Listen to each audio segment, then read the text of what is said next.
ವಿಜಯ ರಾಘವೇಂದ್ರ ಅವರು ಕಂಪ್ಲೀಟ್ ಆಗಿ ನಿಜವಾಗ್ಲೂ ಖುಷಿಯಾಗಿರ್ತಾರೆ. ಈ ಒಂದು ಖುಷಿ ನಿಜವಾಗ್ಲೂ ಕೂಡ ಸ್ವರ್ಗದಲ್ಲಿರುವಂತಹ ಸ್ಪಂದನ ಅವ್ರಿಗೂ ಕೂಡ ಖುಷಿಯಾಗಿರುತ್ತೆ. ಅವರು ಕೂಡ ಎಲ್ಲ ನೋಡ್ತಾ ಇರ್ತಾರೆ.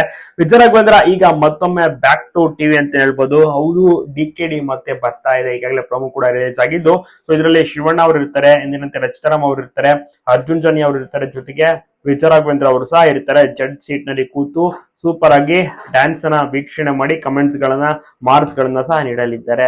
ಹೌದು, ಸುಮಾರು 1 ವರ್ಷಗಳ ಬಳಿಕ ಮತ್ತೊಮ್ಮೆ ವಿಜಯ ರಾಘವೇಂದ್ರ ಅವರು ಟಿವಿಗೆ ಬರ್ತಾ ಇದ್ದಾರೆ.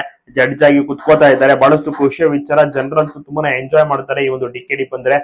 ವಿಜಯ ರಾಘವೇಂದ್ರ ಬಂದಿದ್ದಕ್ಕೆ ಎಲ್ರಿಗೂ ಕೂಡ ಖುಷಿ ಆಯ್ತು. ಸ್ವರ್ಗದಲ್ಲಿರುವಂತಹ ಸ್ಪಂದನ ಖಂಡಿತವಾಗಿಯೂ ಕೂಡ ಖುಷಿ ಪಟ್ಟೆ ಪಡ್ತಾರೆ. ವಿಜಯ ರಾಘವೇಂದ್ರ ಅವರ ಪ್ರತಿಯೊಂದು ಏಳಿಗೆಯಲ್ಲೂ ಕೂಡ ಸಪೋರ್ಟ್ ಮಾಡ್ಕೊಂಡು ಬಂದವರು ಸ್ಪಂದನ ಅವರು. ಸ್ಪಂದನ ಇಲ್ಲದೆ ಇಷ್ಟು ವರ್ಷಗಳಿಂದ ಜೀವಿಸ್ತಾ ಇದ್ದಾರೆ. ಆದ್ರೂ ಕೂಡ ಸ್ಪಂದನ ಅವರ ನೆನಪು ಯಾವಾಗ್ಲೂ ಕೂಡ ಸದಾ ವಿಜಯ ರಾಘವೇಂದ್ರ ಅವ್ರಿಗೆ ಇರುತ್ತೆ. ತುಂಬಾನೇ ಕಾಡ್ತಾ ಇರುತ್ತೆ. ಪ್ರತಿದಿನ ಕೂಡ ಅಷ್ಟೇನೆ ಸ್ಪಂದನಾಗೆ ಕೈ ಮುಗಿದೆ ಏನೇ ಕೆಲಸ ಇದ್ರು ಕೂಡ ಸ್ಟಾರ್ಟ್ ಮಾಡೋದು, ಹೊರಗಡೆ ಕೂಡ ಬರುವಂತದ್ದು.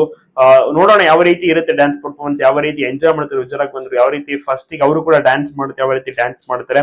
ಅತಿ ಶೀಘ್ರದಲ್ಲೇ ಡಿ ಕೂಡ ಸ್ಟಾರ್ಟ್ ಆಗ್ತದೆ. ಜನರು ಕೂಡ ನೋಡಿ ಎಂಜಾಯ್ ಮಾಡಬಹುದು.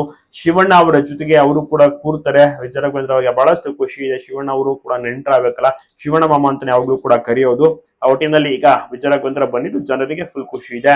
ಇವ್ರಿಗೂ ಕೂಡ ತುಂಬಾನೇ ಅನೇಕ ಫ್ಯಾನ್ ಫಾಲೋವಿಂಗ್ ಕ್ರೇಜ್ ಇದೆ. ವಿಜಯ ರಾಘವೇಂದ್ರ ಸಿನಿಮಾಗಳಿಗೆ ತುಂಬಾನೇ ಸಪೋರ್ಟ್ ಮಾಡ್ತಾರೆ ಜನ.